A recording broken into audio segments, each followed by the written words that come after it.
गेल्या 8 दिवसातलं 10 दिवसातलं मी भाषणं ऐकली काळूबाळूंची समोर. आणि मला दुसरी नोट आहे की तुम्हाला आठवत असेल 2019ला सुद्धा विधानसभेच्या वेळेस हे आमचा अजित काहीतरी पोरखेळ केला त्याने, कुठेतरी धक्काबुक्की केली, लगेच मारलं चाकू हल्ला झाला, आमदारावरती चाकू हल्ला झाला, लगेच बँडेज लगेच मीडिया लगेच बातम्या. आपला मीडिया तर बसलेलाच आहे. शिवलं तर मला काय पण मागचं माहीत नाही, आमच्या अजितनं काहीतरी कोणाला गेला घोळ झाला. आता परत तसंच फॉर्म करायला गेलं, मुंबईचं एसीतलं बसलेलं ते इथं आलं आणि भोवळ कोणाला आले, 42 डिग्रीमध्ये फिरणारे आमदारांना भोवळ आले. आता काय दिवस गेले का काय? चक्कर कसं आली? चक्कर याचं काय कारण आहे? आम्ही 60-60 वर्षाचे 42-45 डिग्रीमध्ये आधी माझ्या हातात बेडकं द्या, फावडं द्या, फोडं द्या, मी काम करून दाखवतो. नाही चक्कर येणार, मी पाणी बी मागणार नाही. असं हिंमत ये माझ्याबरोबर शेतात काम करायला, धर माझ्याबरोबर नांदो, काय का तुझी हिंमत नको. नुसता फॉर्म भरायला आला, त्याला चक्कर आली, झाली मध्ये. माझी खासदार काळूतला बाळू लगेच बघायला गेला हॉस्पिटलमध्ये, बरे का रे तब्येत तुझी, लगेच मीडिया लगेच बातमी. अरे त्याच्या हे काय पद्धत आहे? म्हणजे ड्रामा करायची पद्धत. आता तमाम धाराशिव जिल्ह्यातला मतदार या काळूबाळूच्या ड्रामागिरीला फसणार नाही. ही वस्तुस्थिती आहे.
या कार्यकर्त्या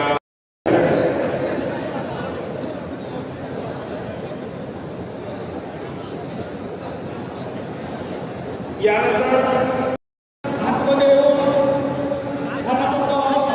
उजव्या साईडच्या स्टेजच्या तिकडे येऊन बसून घ्यावं. पाठीमागाचे शिवसैनिक आहेत ते बाहेरचे जेवणाकडचे आहेत त्यांनी तुम्हाला आतमध्ये येण्याची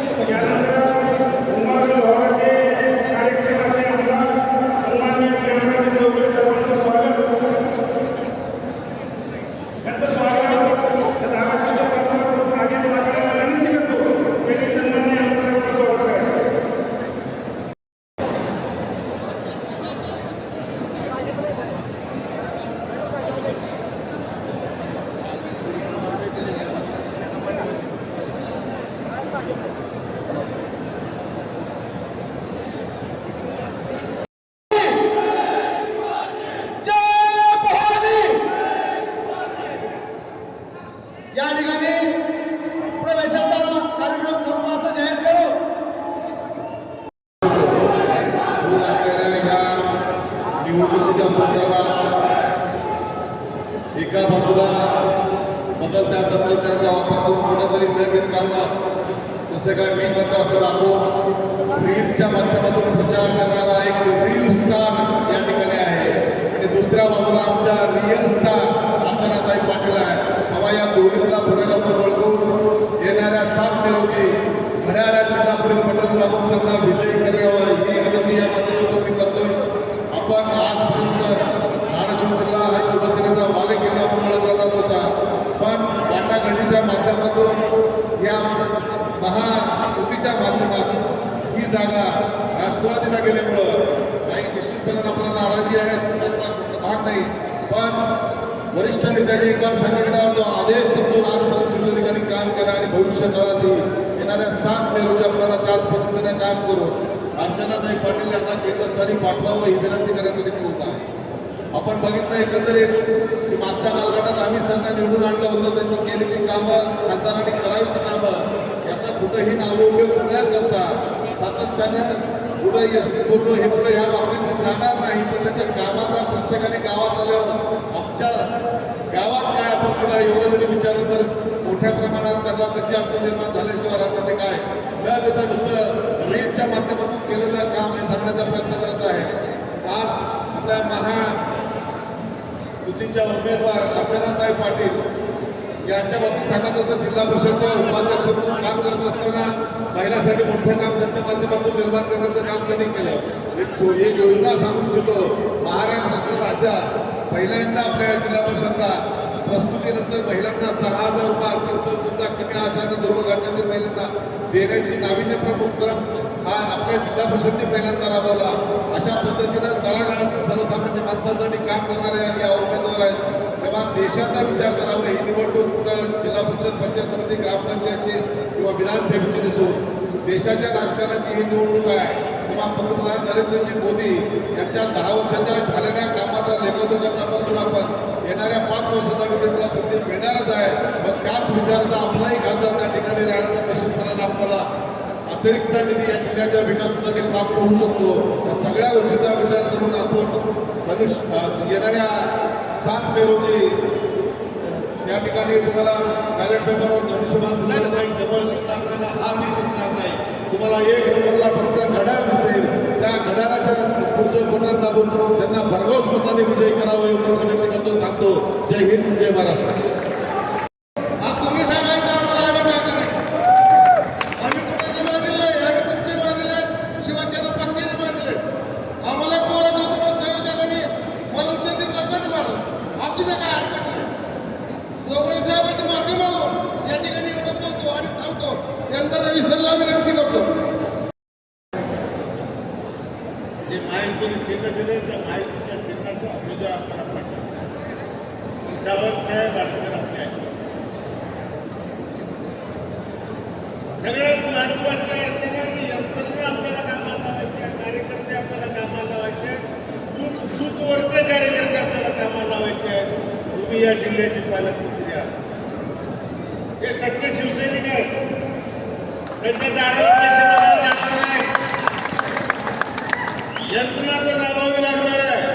आणि म्हणून या लोकसभा मतदारसंघातले जेवढे जिल्हा प्रमुख आहेत, त्या लोकसभा मतदारसंघातले जेवढे तालुका प्रमुख आहेत, या जिल्हा परिषद या लोकसभा मतदारसंघात जिल्हा परिषद गटवाईचे प्रमुख आहेत शिवसेनेचे, यांच्यासाठीची वेगळी यंत्रणा पालकमंत्री म्हणून तुम्ही उभं करण्याची आवश्यकता आहे.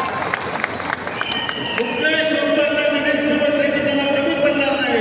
कुठलीही यंत्रणा कमी पडणार नाही. आमचा शिवसैनिक हा त्या राष्ट्रवादीवाल्यांच्या समोर मागे पडणार नाही. तो रुबाबात शांत या जिल्ह्यामध्ये फिरला पाहिजे, उत्साहात फिरला पाहिजे. त्यासाठी ती यंत्रणा देण्याची जबाबदारी मात्र पालकमंत्री म्हणून तुमच्याजवळ आहे. तुम्ही करावी.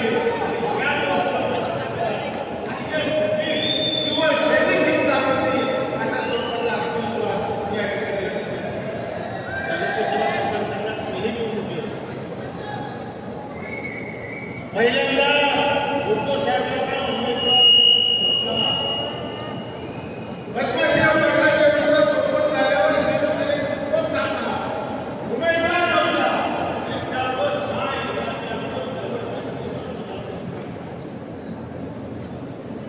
हे सध्या शिवसैनिकांनी प्रामाणिकपणानं त्या काळामध्ये काम केलं.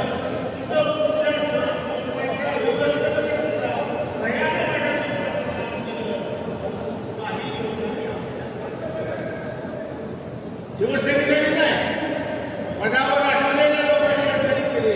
आणि त्याही काळामध्ये फक्त आणि फक्त तेव्हा मोदी साहेब नव्हते. त्या निवडणुकीत मोदी साहेब नव्हते. त्या निवडणुकीत भारतीय जनता पार्टीची हवा नव्हती. परंतु भारतीय जनता पार्टीचे जे काही कार्यकर्ते असतील त्या कार्यकर्त्यांनी प्रामाणिकपणानं काम केलं. सच्च्या शिवसैनिकांनी प्रामाणिकपणानं काम केलं आणि तेवढ्या मोठ्या प्रमाणाचं मतदान मला मिळालं.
हे वर्षापासून या लोकसभा आतुरतेने वाट पाहतो असे आपल्या महाराष्ट्र राज्याचे लाडके कर्तव्य दक्ष आरोग्यमंत्री आदरणीय आमदार तानाजीराव सावंत साहेब हे आपले विचार व्यक्त करतील. जय भवानी, जय भवानी.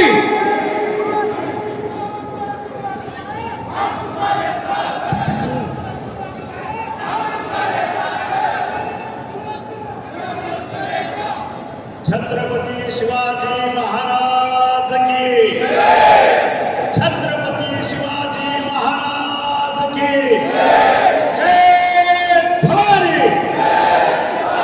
जय भवानी. हिंदू हृदय सम्राट बाळासाहेब ठाकरे यांचा, आनंद दिघे साहेब यांचा, आमचे माननीय लाडके मुख्यमंत्री एकनाथ भाई शिंदे यांचा, आमचे लाडके उपमुख्यमंत्री देवेंद्र फडणवीस साहेब यांचा, आमचे दुसरे डॅशिंग उपमुख्यमंत्री अजित दादा पवार यांचा. जय श्रीराम, जय श्रीराम. आज धाराशिव लोकसभा मतदारसंघातून प्रत्येक गावाच्या कानाकोपऱ्यातून ज्याला कडवट शिवसैनिक म्हणून असल्या उन्हातानात आज आपल्याला एका निर्णयाप्रती येण्यासाठी सगळी कामं बाजूला ठेवून पेशंट हॉस्पिटलमध्ये तसाच सोडून या ठिकाणी उपस्थित आहे. या ठिकाणी व्यासपीठावर उपस्थित असलेले आमचे मार्गदर्शक माजी खासदार रवींद्र गायकवाड सर, आमचे आमदार साहेब ज्ञानराज चौगुले साहेब, त्याच्यानंतर धाराशिव जिल्ह्यातील शिवसेनेचे तमाम पदाधिकारी, वैयक्तिक नावं घेत नाही कोणाचे, आमचे जिल्हा प्रमुख, समन्वयक, उपतालुका प्रमुख, तालुका प्रमुख, संघटक, आमची महिला आघाडी जिल्हा प्रमुख, त्यांच्या सर्व तालुका प्रमुख, त्यांच्या वेगवेगळ्या आघाड्या, आणि या सगळ्यापेक्षा आपल्या सगळ्या पदाधिकाऱ्यांना गावागावात खेड्याखेड्यात बळ देणारा, ताकद देणारा हा समोर बसलेला माझा कडवट शिवसैनिक, यांना माझा मानाचा मुजरा. 26 जानेवारी 2024 पासून आपले जिल्हा प्रमुख आणि धनंजय सावंत यांनी आपल्या निवडणूक कार्यालयाचं उद्घाटन आपण सगळे भारतात पहिल्यांदा कार्यालय जर कुठं सुरू झालं असेल ह्या निवडणुकीचं 2024 लोकसभेचं, तर ते धाराशिवमध्ये सुरू झालं. त्याचा नारळ आपण फोडला आणि त्याचं एकच कारण होतं की पारंपरिक पद्धतीनं आपल्या सरांनी आता सांगितलं की अतिशय प्रतिकूल परिस्थितीमध्ये 2-2, 3-3 मंत्री, 2-2, 3-3 मुख्यमंत्री, या 2-3 जिल्ह्यातले सगळे दिग्गज पदाधिकारी, हे असं म्हणेल काँग्रेस राष्ट्रवादीचे सरदार सरांच्या विरोधात एकवटले असताना गल्लोगल्लीत शिवाजी महाराजांचा गणविकावा करणारा माझा शिवसैनिक त्या ठिकाणी ताकमानेनं उभा राहिला आणि ती खिंड लढवली. जय पराजय ह्याला मी मानत नाही.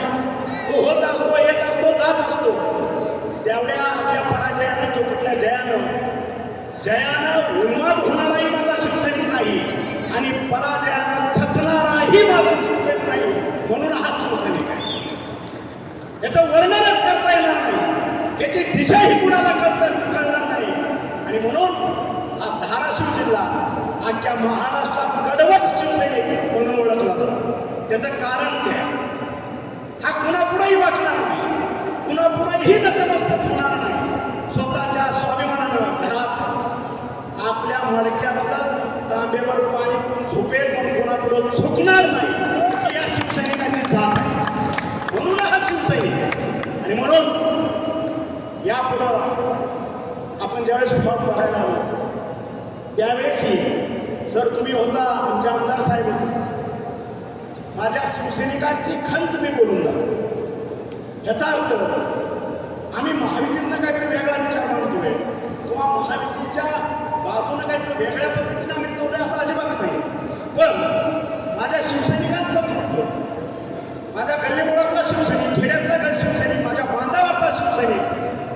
त्याचं दुःख काय, त्याची व्यथा काय, हे सर्व नेते मंडळीला करणं गरजेचं होतं आणि ते तुमच्या माध्यमातून मी ते काम केलं. कारण इतिहास आहे आपल्या जिल्ह्याला आणि त्याच्यामुळं ते कुठंतरी मान्य गरजेचं होतं. आणि म्हणून नेत्याला थोड्या अडचणी असतात बोलण्यासाठी. आपण कार्यकर्ते आहोत. हे मंत्रीपद वगैरे वगैरे ह्याला मी मानणाऱ्यापैकी फारसा नाही. मला काय त्याची गरज नाही, हा ताम्रपट नाही. शिवसैनिक हे जे पद आहे त्या पदासारखं दुसरं मोकळं कुठलंही पद नाही. हे बाळासाहेबांनी शिकवलं आहे.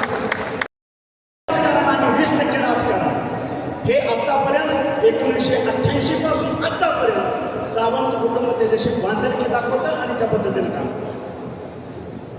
सोलापूर जिल्ह्यात माझी मागे सभा झाली होती 3 महिन्यात. त्यावेळेसही मी माझी व्यथा म्हणून दाखवलं की शिवसेना बाळासाहेबांनी शिकवलेल्या शिकवणीप्रमाणे 80% समाजकारण आणि 20% राजकारण ह्याच्यापासून कुठेतरी फारकत घेण्याची काय ही शंका मी उपस्थित केली होती. कारण माझा तो स्वभाव आहे, तोंडावर मी स्तुती करत नाही, मला चमचेगिरी करायची सवय नाही. जे वास्तव आहे ते नेत्या पुढं मांडण्याचा माझा स्वभाव आहे. आज मी पक्षात आहे इथपर्यंत ठीक आहे. उद्या ह्या बोलण्यानं मला काही हकलपट्टी झाली तर मी त्याची अजिबात चिंता करत नाही. कारण मी जे वागतो, मी जे करतो ते फक्त आणि फक्त बाळासाहेबांच्या चरणाची शपथ घेऊन टाकतो. 80% समाजकारण आणि 20% राजकारण ह्याला सावंत कुटुंबाची बांधणी, ह्याच्या बाहेर आम्ही जातो. आणि म्हणून माझ्या शिवसैनिकांचा स्वाभिमान टिकला पाहिजे. सरांनी आता सांगितलं, माझा शिवसैनिक राष्ट्रवादीच्या दारात जाऊन उभा राहणार नाही. माझ्या शिवसैनिकाची स्वतंत्र यंत्रणा असली पाहिजे. सर, बाळासाहेबांची शपथ घेऊन तुम्हाला सांगतो, माझा शिवसैनिक 2 रुपयासाठी किंवा यंत्रणेसाठी कुणाच्याही दारात झुकणार नाही. दुसऱ्याची गरज नाही. दुसऱ्या 3-4 मतदारसंघाची जरी जबाबदारी दिली, या शिवसैनिकांच्या आशीर्वादानं, ह्यांच्या कृपेनं त्या ठिकाणी सुद्धा आपण फगवा फुटवल्याशिवाय राहणार नाही. हे सगळे नेते मंडळी, सगळे नेते मंडळी. आणि म्हणून मला तरी असं वाटतं, एका लुगड्यानं बाई म्हातारी होत नाही. सर, बरोबर आहे की नाही? ह्या पंचवार्षिकला 2024ला धनुष्यबाण मशीनवरनं गायब झालं म्हणून आम्ही खचणार. आमच्याकडे सहनशीलता आहे, आम्ही वाट बघतो. लोकांना वाटलं असेल सावंत साहेब तिकिटाच्या ह्याच्या बाबतीत झालं, हे सगळे 5-6 हजार कार्यकर्ते होऊन गेले. आमचा नितीन लांडगे त्या ठिकाणी होता, आमचा खापे होता. त्यांनी मुख्यमंत्री साहेबांना इथली वास्तव परिस्थिती सांगायचा प्रयत्न केला. पण सर, आमदार साहेब, आपले संपर्क प्रमुख खोचरे साहेब, आस्थानिकले निकाले काही ठिकाणी असतातच, प्रत्येक ठिकाणी आलं लक्षात. शिवाजी महाराज होते त्यावेळेस सूर्याचे पिसळ सुद्धा होताच, एक काउंटर पार्ट असतोच. त्यांनी मुख्यमंत्र्यांसमोर वेगळी भूमिका मांडण्याचा प्रयत्न केला. त्याने आपल्याला काय केलं? कारण तुम्ही फक्त तिकीट देणार आहात, मतं देणारा हा माझा सर्वसामान्य शिवसैनिक. त्यांच्या जीवावरती आम्ही बोलतो, मित्राच्या जीवावरती बोलत नाही. आणि म्हणून गेलं तिकीट, जाऊ द्या, पण महायुतीतच राहिलं हे नशीब. बाय दिलं नाही कुणाला, आपण बाय दिलं नाही. आणि म्हणून तमाम शिवसैनिक अण्णाने सांगितलं तसं वाट बघत होता, काय भूमिका घ्यायची. समजा ते 2024 पर्यंत गेल्या 10 वर्षातला आपण जर बघितलं, काय पद्धतीचा विकास झाला, काय पद्धतीचं शेतकऱ्याच्या जीवनामध्ये परिवर्तन झालं, सर्व ठिकाणी रोडचं कनेक्टिव्हिटी कशा पद्धतीने झालं, एअरपोर्ट कसं झालं. 2 मिनिट थांबतो.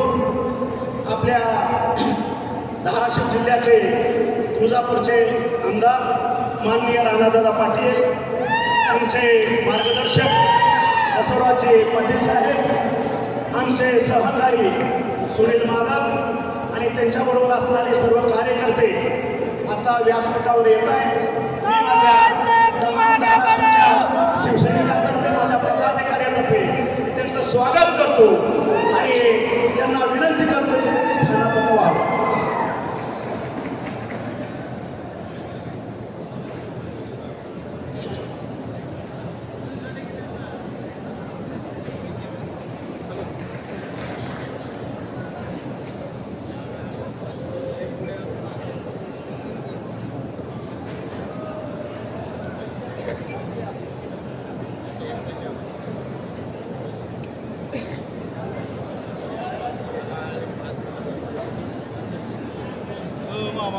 खाली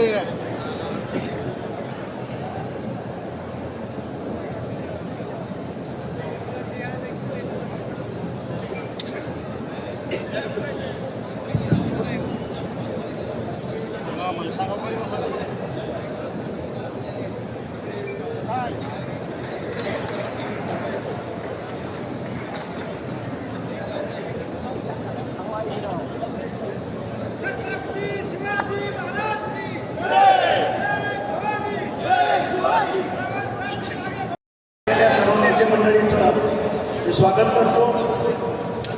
जसं कीर्तन सांगना वलीचा आपण एक निरूपण करतो, असं थोडं ब्रेक होतं, पण माझं ब्रेक होणार नाही, कारण मी सांप्रदायिक करणार आहे. परत त्या ओवीला जाऊन आणि ठिकाणी चालूच ठेवणार. आणि म्हणून जे आतापर्यंत आपण बघितलं भोगलं आणि त्याही फॉर्म भरायच्या वेळेस सर्व नेते मंडळींना मी अवगत केलं, ते कुणाला धमकी नव्हती किंवा काहीतरी आमची खतखत आहे असंही नव्हतं. अजितदादांनी आपल्या मीडियाला सांगितलं की सावंत साहेबांची ही खंत आहे, खतखत नाही, खंत आहे. आणि आमची खंत नेते मंडळी समोर आम्ही बोललंच पाहिजे. तर जोपर्यंत बोलत नाही तोपर्यंत नेते मंडळीला समजणार कसं की नेमकं शिवसेनेचं या ठिकाणचं दुखणं काय आणि तो दाखवण्याचा मी एक मागं प्रयत्न केला. आणि त्यानंतर मी आपले आमदार राणासाहेब, राष्ट्रवादीचे नेते, उपमुख्यमंत्री अजितदादा यांनाही त्याच दिवशी स्टेजवरतीच कल्पना दिली की माझा शिवसैनिक हा कडवट आहे, त्याच्या भावना दुखवलेल्या गेल्या आहेत. जोपर्यंत तुमच्या वरिष्ठ तीन नेते दादा आणि मी आपली बैठक होत नाही तोपर्यंत माझा शिवसैनिक प्रचारात उतरणार नाही. आणि मग मागच्या रविवारी तुम्हाला वाटलं असेल की सर फॉर्ममधले निघून गेले. आता हे वैयक्तिक कारण आहे, तुम्ही माझ्या कुटुंबातले आहात, तुम्ही माझा श्वास आहात, तुमच्याशी शेअर करायला काय हरकत नाही. ज्या दिवशी मी शनिवारी या ठिकाणी फॉर्म भरला, शुक्रवारी आलो, त्या दिवशी मला त्रास होत होता किडनीचा. मी थांबलो. मला दादांचे पुत्र माझ्याकडे आले, त्यांना सांगितलं की उद्या माझं ऑपरेशन आहे. आज मी फॉर्म भरायचं म्हणून आलो, पण उद्या मला ॲडमिट होऊन मला ऑपरेशन करावं लागेल. मी तात्काळ गेलो. दुसऱ्या दिवशी जहांगीरला ॲडमिट होऊन माझं छोटंसं ऑपरेशन मी त्या ठिकाणी केलं. पुन्हा वरिष्ठ नेत्यांचे फोन आले की आपल्याला रविवारी भेटावं लागेल, निर्णय घ्यावा लागेल. आणि तशाही परिस्थितीमध्ये संध्याकाळी 8 वाजता मी आपल्या पुण्याहून नागपूरला निघालो. दादाला जॉईन केलं संभाजीनगरला. तिथून आम्ही नागपूरला 11 वाजता पोहोचलो. अजितदादा, मी आणि आपले राणा पाटील साहेब यांची त्या ठिकाणी तास दीड तास मिटिंग झाली. त्यानंतर उपमुख्यमंत्री देवेंद्रजी फडणवीस साहेब हे वर्ध्याला होते. आम्ही रात्री 2-2:30 वाजता वर्ध्याला पोहोचलो. त्या ठिकाणी 3:30-4 पर्यंत राणादादा, मी आणि उपमुख्यमंत्री साहेब देवेंद्र फडणवीस यांची मिटिंग झाली. आणि त्या मिटिंगमध्ये माझी जी व्यथा आहे, माझ्या शिवसैनिकांचं जे दुखणं आहे, ते दादांनाही माहीत आहे. मी त्या ठिकाणी परखड मांडलेलं आहे. एवढंच मी आज तुम्हाला शेअर करतो. माझ्या शिवसैनिकांचं जे दुखणं आहे, मला पहिलं त्या तिकिटाच्या वेळेस तोही किस्सा तुम्हाला सांगणं गरजेचं आहे की दादाने ऑफर केलं की धनंजयला आपण राष्ट्रवादीतलं तिकीट देऊ, तुम्ही त्यांना पटकन घेऊन आपण लगेच विजयात प्रवेश करू. आणि ते तुला दादा, मी जर विधान परिषदेवरनं कुठून तरी आलो असतो किंवा मला डेप्यूट केलं असतं, त्यावेळेस मी माझा एकट्याचा निर्णय मी स्वतः घेतला असता. ठीक आहे, घेतला, चला निघालो. पण आज अख्खा धाराशिव जिल्ह्यातले 20 लाख माझा शिवसैनिक माझ्यावर मुलाप्रमाणे प्रेम करतो. मी एकटा ह्या निर्णयाला घेऊ शकत नाही. माझ्या शिवसैनिकांना विचारल्याशिवाय मी तो निर्णय घेऊ शकत नाही. मला तुम्ही 4 दिवस वेळ द्या. मी माझ्या सगळे जिल्हाप्रमुख, माझे पदाधिकारी, माझे शिवसैनिक यांना मी विचारतो. त्यांचा निर्णय हा अंतिम निर्णय असेल, हे स्पष्ट सांगितलं. आणि ते सांगितल्यानंतर दादा म्हणले माझ्याकडे वेळ नाही, मला घाई आहे. मी म्हणलं दादा, तुम्हाला घाई असेल, मला आपलं तिकीट नको आहे, तुम्हाला ज्याला जायचं आहे त्याला देऊन टाका. कारण मी माझ्या फॅमिलीला, माझं कुटुंब, माझे शिवसैनिक यांना विचारल्याशिवाय मी एक पाऊलही पुढे टाकू शकत नाही.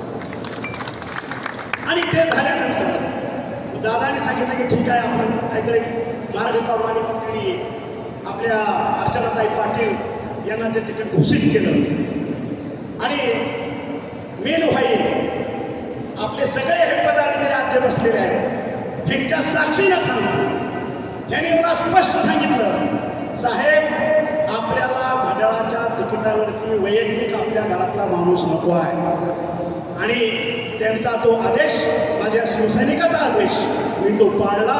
आणि दादांना विनम्रपणे सांगितलं, दादा आपण तिकीट कोणालाही द्या, त्या ठिकाणी माझी अख्खी कडवट शिवसैनिकांची टीम घेऊन आपण हा विजय साजरा करू. तिथं कुठेही अडचण येऊ नये. अर्चनाताईंना बोलून घेतलं, त्यांचा पक्षप्रवेश झाला. त्यावेळेस आपले आमदार साहेब आपल्या पक्षाच्या वतीनं ज्ञानराज चौगुले साहेब त्या ठिकाणी होते. ते झालं आणि त्याच्यानंतर आज हा प्रवास आपला सुरू झाला. आणि ह्या मधल्या कालखंडात जोपर्यंत आपला मेळावा होत नाही, आपली प्रचाराची दिशा ठरत नाही, तोपर्यंत काळूबाळूंनी वेगळा प्रचार सुरू केला. काय सुरू केला? आता साहेब नाराज झाले, आता ते आमच्या बरोबर आहे, आता तुम्ही बघा आम्ही काय करतो. अरे बाबा, आता परत मला बोलायला भाग पाडताय तुम्ही सगळे.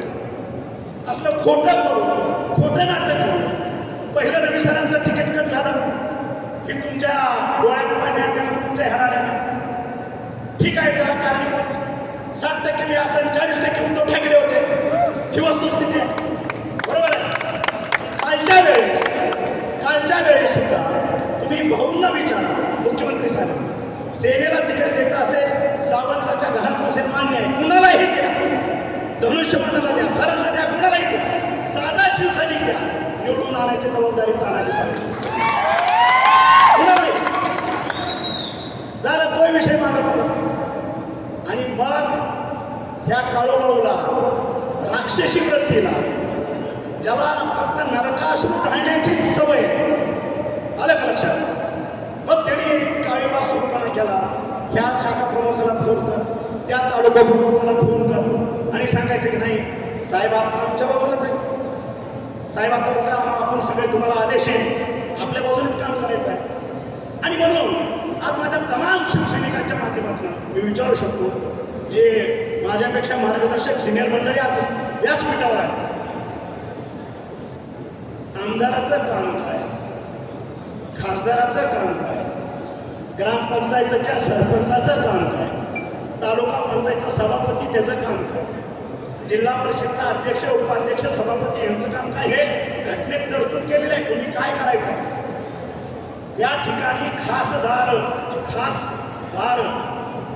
देशाच्या मुख्य खास दारात तो प्रवेश करतो. संपूर्ण देशाच्या प्रश्नावरती बोलायचा त्याला अधिकार प्राप्त होतो. मला वाटतं केंद्रामध्ये सगळ्यात छोटी योजना बघितलं तर 100 कोटीच्या खाली कुठलीही नसते.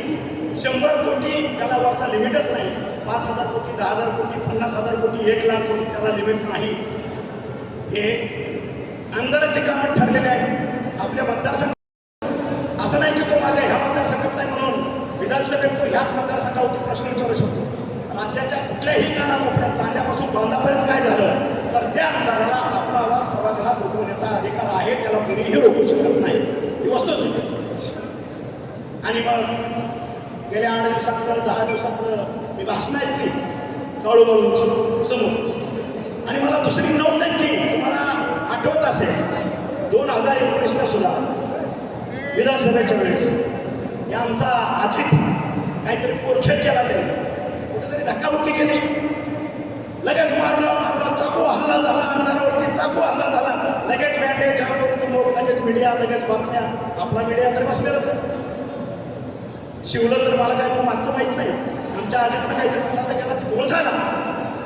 आता परत तसंच फॉर्म करायला गेलं, मुंबईचं एसीतलं बसलेलं ते इथं आलं आणि घोळ कोणाला आले, 42 डिग्रीमध्ये फिरणारे आमदारांना घोळ आले. आपलं काय दिवस गेले का काय? चक्कर कसं आली? चक्कर याचं काय कारण आहे? आम्ही 60-60 वर्षाचे 42-45 डिग्रीमध्ये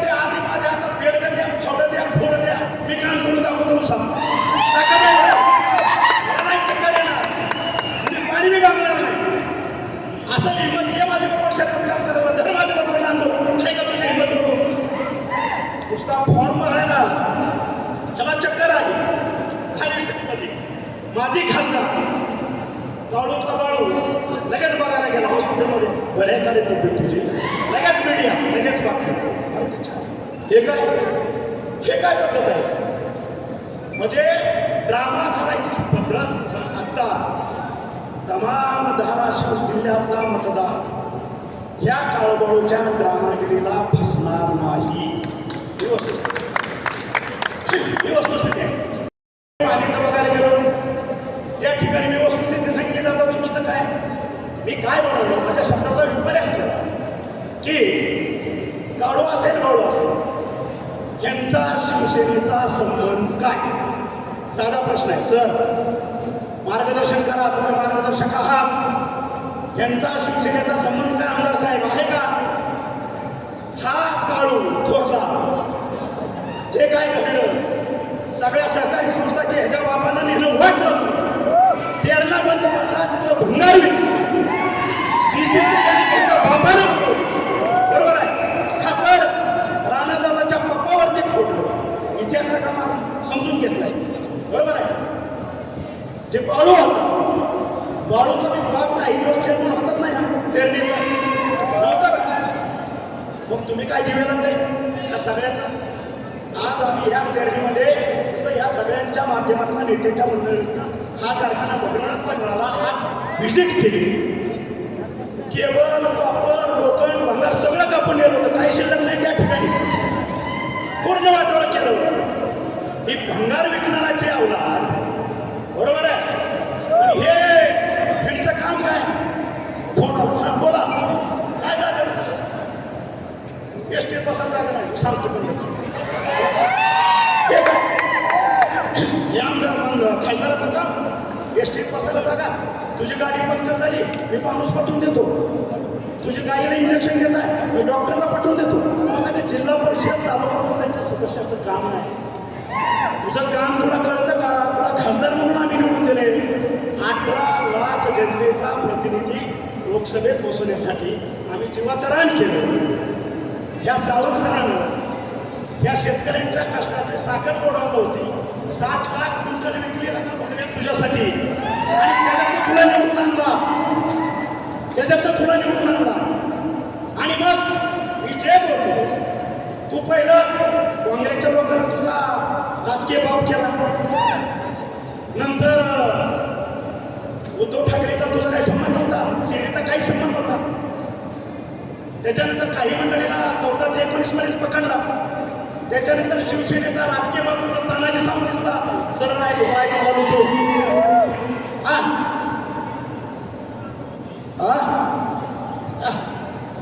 आता सरांचा मार्गदर्शक आमचे ते म्हणतात शिवसेनेत त्या काळूनं मला असा तो म्हणतो, काळू म्हणतो. कदाचित त्याला हिस्ट्री माहीत नाही, सरांना माहीत नाही, आमच्या ज्ञानराजला माहीत नाही. सावंत फॅमिली बाळासाहेब ठाकरेंच्या आशीर्वादाने 1988 पासून बाळकडून माझ्या घरात आहे. 1988 सोलापूर जिल्हा असेल, पुणे जिल्ह्यातली शिवसेना ह्या तानाजी सावंत सांभाळली. त्या काळूला सांगा तू कालचा परवाचा आहे, तुझा शिवसेनेचा काही संबंध नाही. वस्तुस्थिती आहे. आलं का लक्षात? तू काय सांगतो शिवसेनेत तुम्हाला आणलं, आणि सगळ्या जिल्ह्याची वाट लागल्यानंतर राजकीय बाब 2019ला मला केलं. मी भारावून गेलो, राजकीय बाब झालो कोणाचा तरी म्हणून. सर झालं आणलं, आणि ज्यावेळेस चर्चा झाल्या, सत्तांतर झालं, पूर्वीचं मविळाचं सरकार आलं. ह्या काळूबाळूने ह्या धाराशिव जिल्ह्यामध्ये त्या नगरच्या माकडाच्या हातात हात घालून उच्छाद मांडला करप्शनचा. हे सगळ्याला माहिती आहे. प्रत्येक वेळेस त्याला मी बोलून घेतो, बाबा करप्शन करायचं नाही. भ्रष्टाचार कशासाठी? तुम्हाला तुमच्या खिशातला चहा सुद्धा तुम्ही इलेक्शनला पिलेला नाही. तुम्ही कशासाठी हे करताय? त्यांची वाक्य त्यांच्या शब्दात सांगतो मार्गदर्शक साहेब, सत्ता कधी येते कधी जाते कळत नाही. आता चान्स आहे, मग आम्ही पैसे खायचं नाही तर काय शेण खायचं का? हे त्यांची वाक्य. ऐका, त्यांच्याच वाक्यातलं अंबाबाईला स्मरून बोलतोय तानाजी सावंत. एकही शब्द खोटा कानामात्रा सुद्धा बदलत नाही. पैसे खायचं नाही तर काय शेण खायचं नाही. अरे मला अधिकाऱ्यांना जर तुम्ही त्रास दिला, त्या अधिकारी जनतेच्याच खिशातले पैसे काढणार आहेत ना? ही कुठली पद्धत आहे? आणि अशा पद्धतीनं ज्यांनी राजकीय बाप मांडला, ज्यानं जनतेच्या हितासाठी आम्ही सरकार बदललं, त्यांना वाटलं आता पुन्हा आपल्याला काहीतरी अपॉर्च्युनिटी मिळेल आणि म्हणून ते थांबले. आणि माझ्या माहितीप्रमाणे परवा फॉर्म भरायचं वगैरे काहीतरी काढा. अजून कुणाला एक राजकीय बाप परवाच्या फॉर्म भरला नाही म्हणा, त्याचंही मी फोनवर अभिनंदन केलं त्या राजकीय बापाचं. म्हणलं हे बघ, मी 2019ला राजकीय बाप होतो, तुला आता मानलाय, मला माहिती आहे तू काय करणार नाही, तू शाब्दिक भाषण द्यायला जाशील, अजिबात जायचं नाही कारण हे फसवे हे ध्यानात ठेव. मला साहेब तुमच्यापेक्षा 25 वर्ष मी राजकारणात आहे, मी किती नाण्याचं पाणी पिलोय हे मला माहित आहे. हे असले लई येऊन गेले की माझ्याकडे, तुम्ही फसला मी फसणार. आणि म्हणून तुम्ही बघितलं असेल महाराष्ट्राचा जाणता राजा काल परवा आपल्या धाराशिवमध्ये काहीतरी बोलले आणि त्याचा अमरावतीच्या सभेत त्याने स्वतःचा मोबाईल लावून एक क्लिप ऐकवली 2014ची मोदी साहेबांची. खरं तर त्यांना विनम्र अभिवादन करून मी माझं मत व्यक्त करतोय. लोकशाहीच्या माध्यमातून आपलं मत व्यक्त करायचा प्रत्येकाला अधिकार आहे अधिकार. आणि त्या माध्यमातून मी बोलतोय 2014च्या अगोदर भारताचा विकास झाला आणि 2014 नंतर आज 2024 10 वर्षातला भारताचा विकास बघा. मी तरी म्हणेन हा विकास मुंबई, दिल्ली किंवा उत्तर प्रदेश, लखनौपर्यंत मर्यादित राहिलेला नाही. आज आपल्या भागातून गेलेले हायवे बघतोय, सुरत चेन्नई बघतोय, झालेला बेटचा पुढं संभाजीनगरपर्यंत झालेला हायवे बघतोय, सोलापूरच्या हायवे बघतोय, वेगवेगळ्या पद्धतीचे जनरेशन स्टेशन्स बघतोय, शेतकऱ्यांना केलेली मदत आपण बघतोय. शेतकऱ्यांच्या खात्यावरती 6,000 रुपये महिना जात आहेत, गोरगरिबांना डायरेक्ट त्याच्या खात्यामध्ये पैसे जात आहेत. आणि हे सगळं असताना ज्याला माझा मतदार शून्य आहे, मोबाईलवरती आहे, सोशल मीडियावरती आहे, आज जगामध्ये भारताची 2014च्या अगोदर मत काय होतं आणि 2014 नंतर आजपर्यंत भारताचा नंबर जगामध्ये कितवा गेला हे प्रत्येकानं बघावं, कोणाच्या सांगण्यावरनं बघू नये या मताचा. आणि म्हणून जाणता राजाने जे क्लिप दाखवली, महागाई आम्ही कमी करू, महागाई कमी करू, आणि मोदीने कुठं महागाई कमी केली, महागाई वाढली. सर्वसामान्य जनताला काही पोरं सोडली, पण ज्या काय माझ्या माता भगिनी आणि जे काय शेतात काम करणारे माझे शेतकरी म्हणतात त्यांना माहीत नसतं. आज श्रीलंकेमध्ये पेट्रोलचा दर काय, भाजीचा दर काय, पाण्याच्या बाटलीचा दर काय हे माहीत करून घ्या म्हणा आमच्या जाणता राजाला. आज आमच्या शेजारी पाकिस्तान आहे, त्या ठिकाणी ह्या सर्व जीवनावश्यक वस्तूचे बाजारभाव काय बघून घ्या. बांगलादेशामध्ये काय भाव आहेत बघून घ्या, तिबेटमध्ये काय भाव बघून घ्या, चायनामध्ये काय भाव आहेत बघून घ्या, माझ्या नेपाळमध्ये काय भाव बघून घ्या. म्हणजे ज्या वेळेस आपण ग्लोबली बोलायला जातो, ज्या गोष्टी जाणत्या राजाने सांगितल्या की भाववाढ इतकी झाली, इतकं झालं, ते त्यावेळेस काय बोलले होते 10 वर्षापूर्वी, हे कुठं खरं झालं, त्याने आपला शब्द फिरवला, ते शक्य झालं नाही. अहो ज्या पाकिस्तानामध्ये पेट्रोलचा भाव 400 रुपये, 400 रुपये लिटर, पाण्याची बाटली आपली 1 लिटरच्या 200 रुपयाला मिळते, अंडा आपल्याला 150 रुपयाला त्या ठिकाणी एक अंडा मिळतं. या पद्धतीची महागाई माझ्या भारतात आहे. अमेरिकेतलं उदाहरण घ्या, जर्मनीमधलं उदाहरण घ्या, हे तुम्हाला कळत आहे सगळं. पण कुठंतरी मतांतर लोकांना भरवण्यासाठी वेगवेगळ्या पद्धतीचा गोष्टीचा अवलंब करायचा, लोकांची मती भ्रमिष्ट करायची आणि वेळ मारून द्यायची. पण हा माझा सर्वसामान्य मतदार, भारत देशातला हा मतदार बोलणार नाही, तुमच्या चकव्याला फसणार नाही, याची गॅरंटी आज मी शिवसेनेतर्फे आमच्या नरेंद्रभाई मोदींना देतो. कधी न भूतो न भविष्य 10 वर्षामध्ये भारताची अर्थव्यवस्था पहिल्या 5 मध्ये आली विश्वामध्ये. हे कोणाचं काम आहे? हे तुमच्या काळात का झालं नाही? तुम्ही तरी 34-35 वर्ष सत्तेत होता, हे तुम्हाला जमलं नाही, ते करून दाखवलं ना. आणि आज जो उर्वरित विकास आहे तो जर पूर्ण करायचा असेल तर आपल्याला नरेंद्र भाई मोदींना परत त्या ठिकाणी तिसऱ्यांदा पंतप्रधान झालेलं पाहायचं आहे. हे माझ्या सर्वसामान्यांचं स्वप्न आहे. एवढंच मी आज निश्चित सांगतो. आणि म्हणून आपकी बार 400 पार. आणि परत एकदा कळकळीची विनंती करायची आहे माझ्या सर्व तमाम शिवसैनिकांना, त्या ठिकाणी 400 जर करायचे असतील तर माझ्या धाराशिवचा एक लोकप्रतिनिधी त्या ठिकाणी असणं गरजेचं आहे.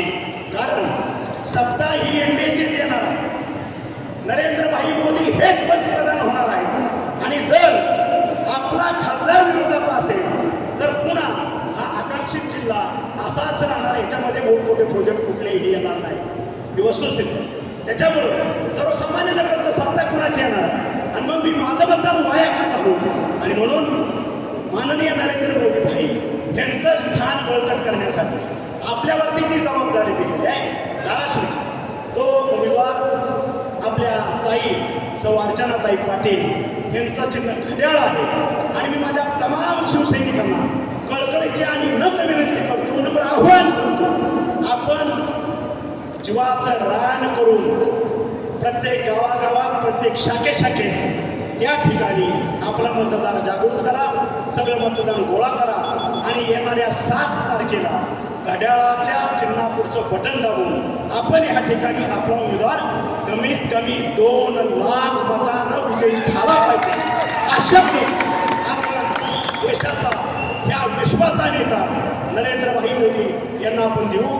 आणि जे माझे मार्गदर्शक आमचे प्राध्यापक रवींद्र गायकवाड यांनी सांगितलं, माझ्या तमाम शिवसैनिकांना कुठलीही यंत्रणा कुठलंही काय कुणापुढेही मान चुकावी लागणार नाही. त्यासाठी तानाजी सावंत सक्षम आहे. त्यांनी आपले सगळे जिल्हा प्रमुख, आमच्या महिला आघाडीचे प्रमुख, आपले तालुका प्रमुख, आपले समन्वयक यांच्या आजपासूनच मिटिंग होते.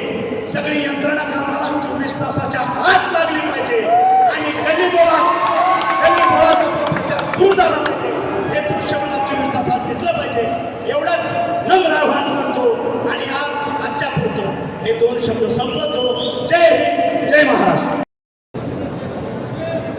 उपस्थित सर्व आदरणीय नेतेगण, आता ज्यांनी आपल्याला अतिशय मार्मिक असं मार्गदर्शन केलं ते आपले आदरणीय पालकमंत्री प्राध्यापक डॉक्टर तानाजीरावजी सावंत साहेब, आपल्या सर्वांचे मार्गदर्शक आणि ज्येष्ठ नेते आदरणीय प्राध्यापक रवींद्रजी गायकवाड सर, उपस्थित असलेले सर्वच मान्यवर बसवराजजी पाटील साहेब, ज्ञानराजजी चौगुले साहेब, सुनीलरावजी चव्हाण साहेब, सर्व सुरेशजी बिराजदार साहेब, आपले सर्व जिल्हाध्यक्ष, सर्व पदाधिकारी आणि मग संदीपी दिसत आहेत, सर्वच ओळखीचेच लोक आहेत. या वास्तवामध्ये 2 वर्षापूर्वी साधारण मी आलो होतो कोविडच्या काळात. इथे नरेंद्र महाराजांच्या पादुका आणल्या होत्या आणि कार्यक्रम होता. त्या कार्यक्रमामध्ये मी शब्द दिला होता की कारखाना इथे लवकर चालू होईल आणि तो शब्द आदरणीय सरांनी पूर्ण केला. त्याबद्दल त्यांचे मी मनापासून आभार व्यक्त करतो. बऱ्याच गोष्टी बोलायचे, परंतु तेरणा आणि तुळजाभवानी दोन्हीही सुरू होणं आणि आपली जिल्हा मध्यवर्ती बँक सुस्थितीत आणणं हे आमच्या सर्वांचंच कर्तव्य आहे. आणि ते तिसरी बाब जिल्हा मध्यवर्ती बँकेच्या बाबतीत देखील खरी उतरलेली निश्चित आपल्याला दिसणार आहे. मी लांबलचक काही बोलणार नाही, सरांनी सगळंच बोलले.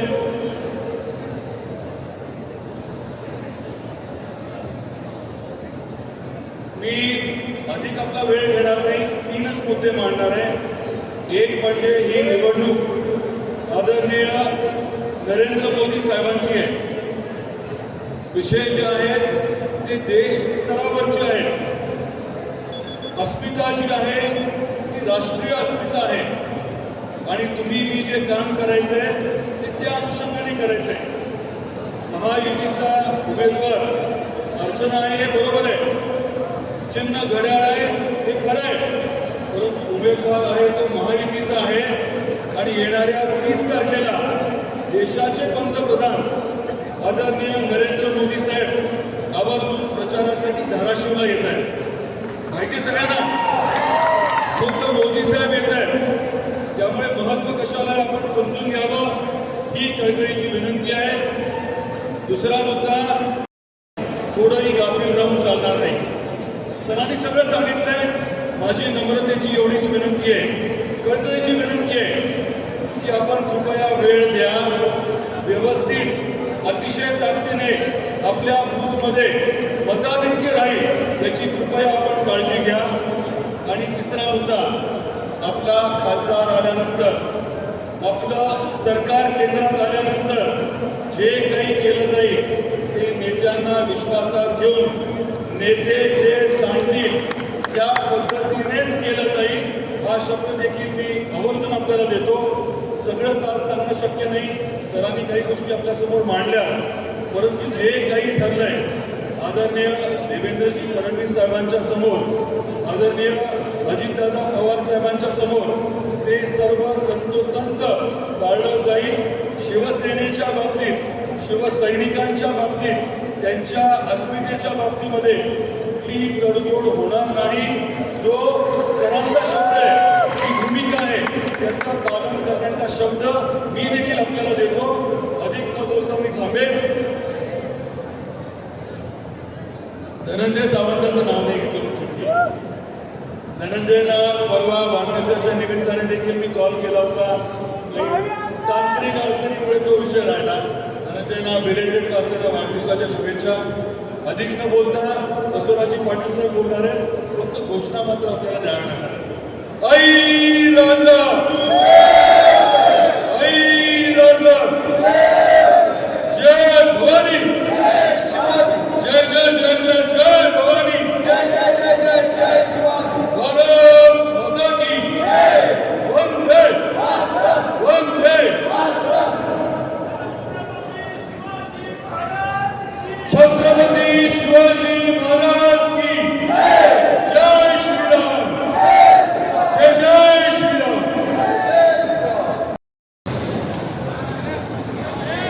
आजच्या या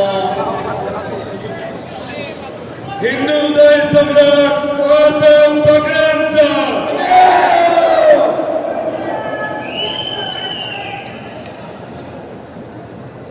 आजच्या या महायुतीचे उमेदवार सौ अर्चनाताई पाटील यांच्या प्रचारार्थ आजच्या या शिवसैनिकांच्या मेळाव्यामध्ये ज्यांनी आपल्याला मार्गदर्शन केलं ते या जिल्ह्याचे पालकमंत्री